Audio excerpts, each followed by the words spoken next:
നമസ്കാരം. കഥ പറയും പാട്ടുകളുടെ മറ്റൊരു എപ്പിസോഡിലേക്ക് എല്ലാ പ്രേക്ഷകർക്കും സ്വാഗതം. കഴിഞ്ഞ എപ്പിസോഡിൽ നമ്മുടെ കൂടെ ഗസ്റ്റ് ആയിട്ടുണ്ടായിരുന്നത് മലയാളികൾക്ക് ഏറെ പ്രിയങ്കരനായ പാട്ടുകാരൻ കായംകുളം ബാബുചേട്ടനാണ്. ശരിക്കും അദ്ദേഹത്തിന് ഒരുപാട് കഥകൾ പറയാനുണ്ടായിരുന്നു, ഒരുപാട് നല്ല നല്ല പാട്ടുകൾ നമുക്ക് പാടിത്തന്നു. അപ്പോൾ കഥകളും പാട്ടുകളും ഒന്നും അവിടെ അവസാനിച്ചില്ലാതെ ഇന്നും നമ്മളോടൊപ്പം അദ്ദേഹം ഉണ്ട്, ഒരുപാട് കഥകളും പാട്ടുകളും ഒക്കെ ആയിട്ട്. Welcome back to the show ചേട്ടാ. നമസ്കാരം ചേട്ടാ. നമ്മൾ കഴിഞ്ഞ എപ്പിസോഡിൽ ചേട്ടൻ്റെ അമ്പലവുമായിട്ടുള്ള കണക്ഷനും അതുമായിട്ട് റിലേറ്റ് ചെയ്ത് ഒരുപാട് സോങ്സും ഒക്കെ നമ്മൾ കേട്ടു. നേരത്തെ ചേട്ടൻ പറഞ്ഞൊരു കാര്യമുണ്ട്, സ്റ്റാർ സിംഗറിലോട്ട് എത്തുന്നതിന് മുന്നേ ചേട്ടൻ സ്ട്രീറ്റ് സിംഗർ ആയിരുന്നു എന്ന്. ശരിക്കും എത്രാമത്തെ വയസ്സിലാണ് അങ്ങനെ ഒരു സാഹചര്യം ഉണ്ടായത്? എനിക്കൊരു 6 വയസ്സ് മുതൽ എന്ന് വേണമെങ്കിൽ അത് എൻ്റെ ഓർമ്മ വെച്ച നാളെ ഞാൻ പറഞ്ഞു. എനിക്ക് പ്രത്യേകിച്ചൊരു പ്രായത്തിൻ്റെ ഇത് എൻ്റെ കുട്ടിക്കാലം മുതൽക്ക് തന്നെ ഞാൻ സ്ട്രീറ്റ് സിംഗറായിട്ട് ബസ്സിലൊക്കെ പാടുമായിരുന്നു. മാവേലിക്കര, കായംകുളം തുടങ്ങിയ പല, അത് ബസ്സിൽ മാത്രമല്ല മറ്റ് പല റോഡരികിലും ഒക്കെ ഇരുന്ന് പാടിയിട്ടുണ്ട്. പിന്നെ അത് ഒരു 2010 വരെ ഞാൻ അങ്ങനെ പാടിയായിരുന്നു എൻ്റെ ജീവിതം കഴിഞ്ഞു പോയിക്കൊണ്ടിരുന്നത്. ഈ 2010 വരെ ഞാൻ ബസ്സിൽ പാടിയതിന് ശേഷം ബസ്സിൽ പാടിക്കൊണ്ടിരിക്കുമ്പോഴാണ് എൻ്റെ 2 സുഹൃത്തുക്കൾ മുഖാന്തരം എനിക്ക് സ്റ്റാർ സിംഗറിലേക്കൊരു ഓഫർ അവർ തരുന്നതും അങ്ങനെ പോവാൻ ഇടയായത്. എന്തായാലും ഇന്നത്തെ എപ്പിസോഡിൽ നമുക്ക് ആദ്യമായിട്ട് പാടിത്തരാൻ പോകുന്ന, കഥ പറഞ്ഞ് പാടാൻ പോകുന്നത് ഏത്? അത് ഒരു പാട്ടെന്ന് പറയുന്നത്, ഇന്ന് ഞാൻ സുബ്രഹ്മണ്യ ഭഗവാനെ കുറിച്ചൊരു ഗാനമാണ് ആലപിക്കുന്നത്. പിന്നെ മറ്റൊരു പ്രത്യേകത എന്ന് പറഞ്ഞാൽ ഈ ഗാനത്തെക്കുറിച്ചൊരു ചെറിയൊരു വാക്ക്, അതായത് മുരുകൻ എന്ന് പറയുമ്പോൾ തന്നെ ഒരു ത്രിമൂർത്തി ഭാവമാണ്.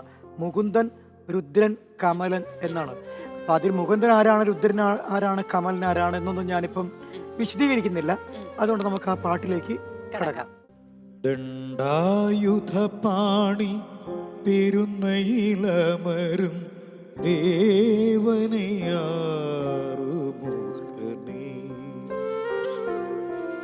ദണ്ഡായുധപാണി പെരുന്നയിലമരുമെൻ ദേവനയാറുമുഖനേ. എൻ്റെ മനസ്സാം മയിലേറി ആടിടും നിൻ രൂപം ഓങ്കാര ബീജാക്ഷരം. ദണ്ഡായുധപാണി പെരുന്നയിലമരും ദേവനയാറുമുഖനേ.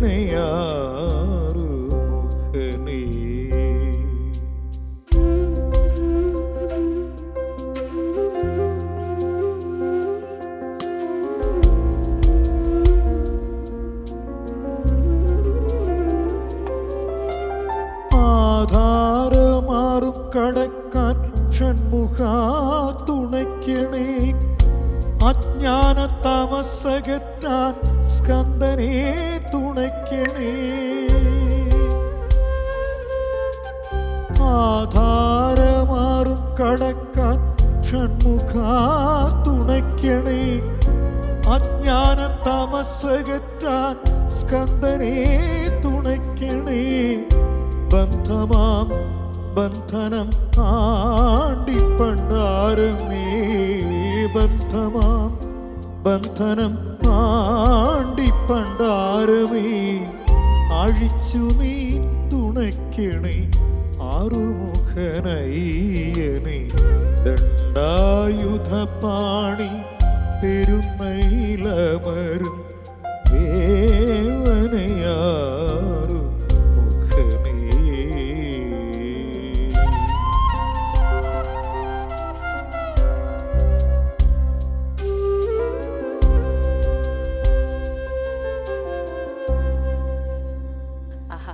ചേട്ടാ, ഇപ്പൊ ഒരു പഴയ പാട്ട് എന്ന് പറയാന്നുണ്ടെങ്കിൽ ഏത് പാട്ടാ ചേട്ടന്റെ മനസ്സിൽ പെട്ടെന്ന് വരുന്നത്, അത് പാടുന്നത്?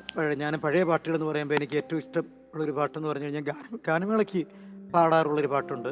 അത് നമ്മുടെ ശ്രീകുമാരൻ തമ്പി സാറും ദക്ഷിണാമൂർത്തി സ്വാമിയും ഗാനഗന്ധർവനും ചേർന്ന ഒരു ത്രിമൂർത്തി ഭാവമാണ്, ഹൃദയ സരസിലെ എന്നുള്ള. അത് രണ്ടുപേരും ഞാൻ ഒന്ന് പാടാൻ ആഗ്രഹിക്കുകയാണ്. കാര്യം എവിടെയും ഗാനമേളയ്ക്ക് ഞാനത് പാടാറുണ്ട്.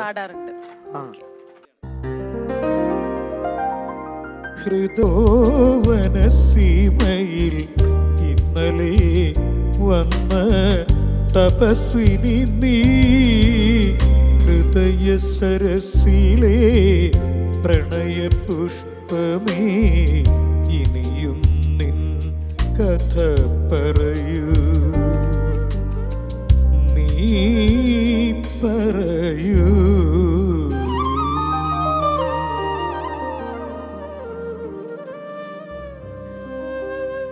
പഴയ പാട്ടിന്റെ ആ ഒരു ഇതിലോട്ട് പോയി.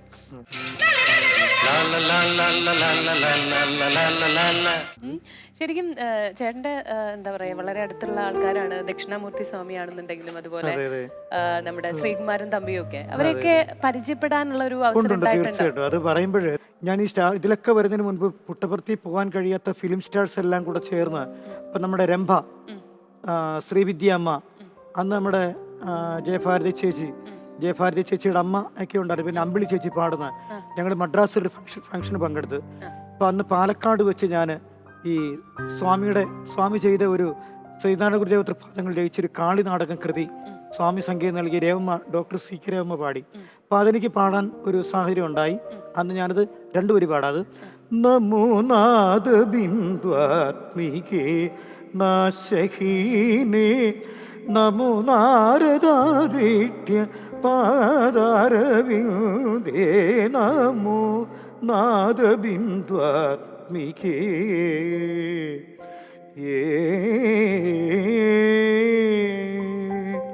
അത് അന്ന് എനിക്ക് പൊന്നടയാക്കി അണിച്ചു സ്വാമി.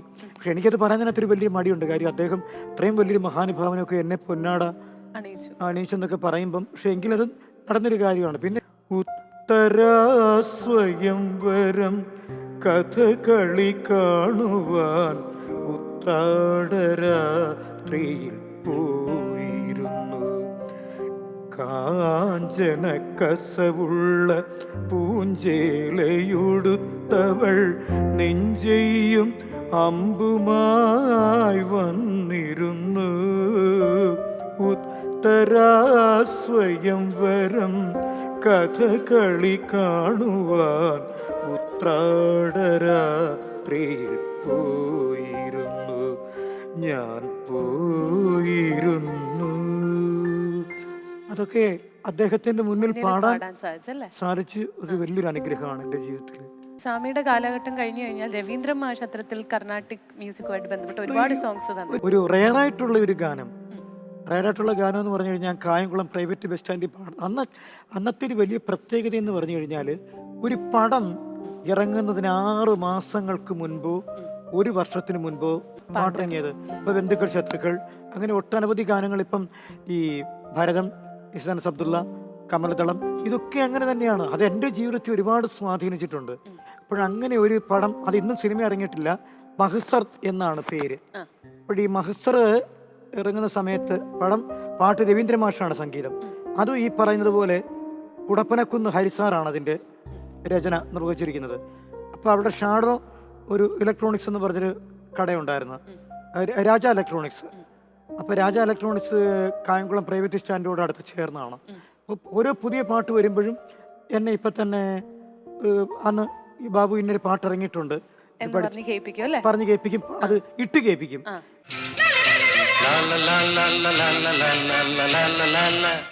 അപ്പോഴന്ന് എന്നെ കേൾപ്പിച്ചൊരു ഗാനം രവീന്ദ്ര മാഷാണ് സംഗീതം. അപ്പൊ ഞാൻ ഇന്ന് അതാണ് പാടാൻ പോകുന്നത്.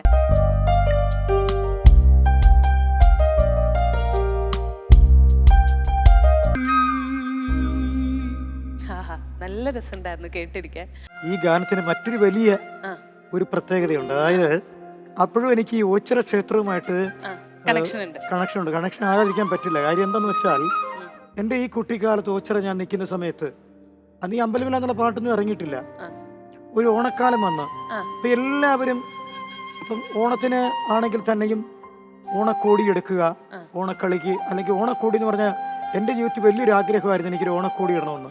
പക്ഷെ എൻ്റെ ഞാൻ പറഞ്ഞല്ലോ, അച്ഛൻ എന്ന് പറയുന്ന എൻ്റെ വളർത്തച്ഛൻ, അദ്ദേഹം ഒരു മദ്യപാനിയായിരുന്നു, ഞാൻ ആദ്യം പറഞ്ഞായിരുന്നല്ലോ. അപ്പോഴ് ഞാൻ അച്ഛനോട് ഇതുപോലെ ഓണക്കോടി വേണമെന്ന് പറഞ്ഞപ്പോൾ ആദ്യമൊക്കെ അച്ഛൻ ചൂടായി.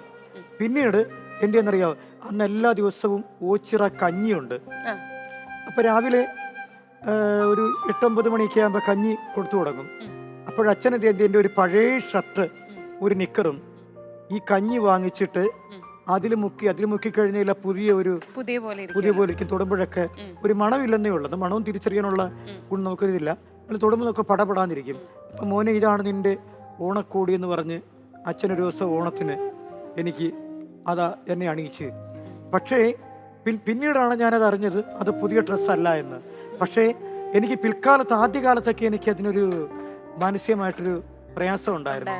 പക്ഷേ അത് പിന്നെ മാറിയത് ഞാനൊരു കഥ കേട്ടു. അതായത് മഹാഭാരതത്തിൽ നമ്മുടെ ദ്രോണാചാര്യർ അദ്ദേഹത്തിൻ്റെ മകന്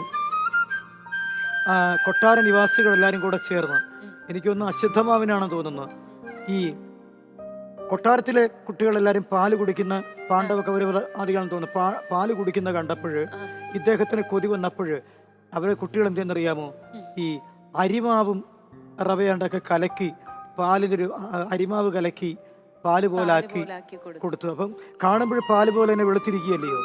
അപ്പോഴതും എൻ്റെ സംഭവമായിട്ട് എത്രയെത്ര ഞാനത് അങ്ങനെ പുരാണത്തിൽ പോലും സംഭവങ്ങൾ നടന്നിട്ടുണ്ട്.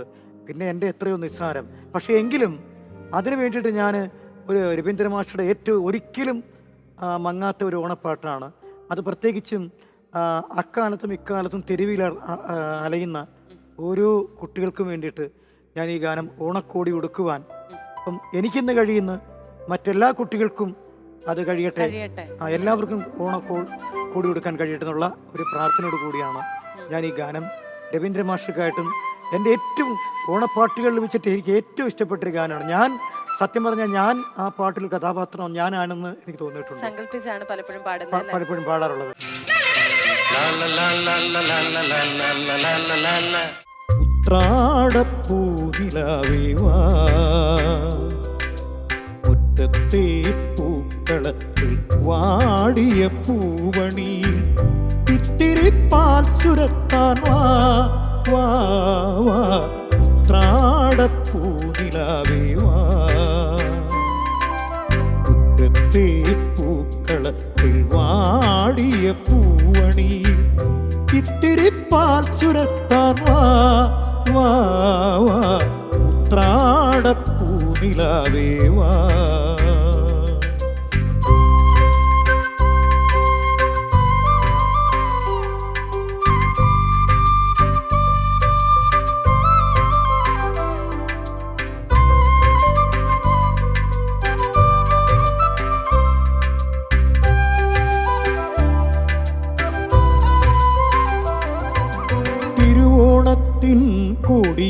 കൊടിയുടുക്കാൻ കൊതിക്കുന്നു തെരുവിൻ മക്കൾ.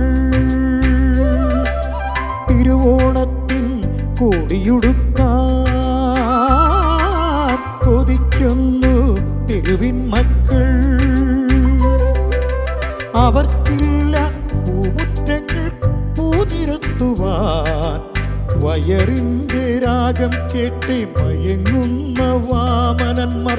അവർക്കോണക്കോടിയായി നീ വാ വാ വാ. ഉത്രാടപ്പൂനിലാവേ വാ, പൂക്കളത്തിൽ വാടിയ പൂവണി ഇത്തിരി പാൽ ചുരത്താൻ വാ വാ വാ. ഉത്രാടപ്പൂനിലാവേ വാ.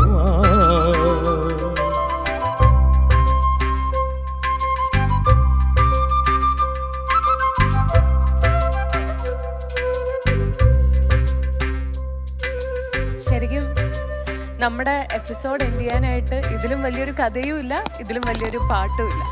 എന്തായാലും താങ്ക് യു സോ മച്ച് ചേട്ടാ, ഇത്രയും നേരം നമ്മളുമായിട്ട് സമയം സ്പെൻഡ് ചെയ്തതിലും. അതുപോലെ തന്നെ ചേട്ടൻ പഠിച്ചിട്ടില്ല എന്ന് ചേട്ടൻ പറഞ്ഞു, പക്ഷെ ഒരുപാട് അറിവ് ആഴത്തിലുള്ള ഒരു വ്യക്തിയാണെന്ന് നമുക്ക് സംസാരിക്കുമ്പോഴും അതുപോലെ ചേട്ടൻ്റെ പ്രഭാഷണം കേൾക്കുന്നവർക്കും അറിയാമായിരിക്കും അല്ലേ. അപ്പോൾ ഇതുപോലെ തന്നെ മുന്നോട്ട് ഒരുപാട് ഉയരങ്ങളിലോട്ട് എത്താൻ സാധിക്കട്ടെ. ചേട്ടൻ്റെ പേരിൽ തന്നെ ഈ ലോകം മൊത്തം അറിയാനുള്ളൊരു, കായംകുളമല്ല അതിലും കവിഞ്ഞ് അറിയാനുള്ളൊരു ഭാഗ്യം ഉണ്ടാവട്ടെ.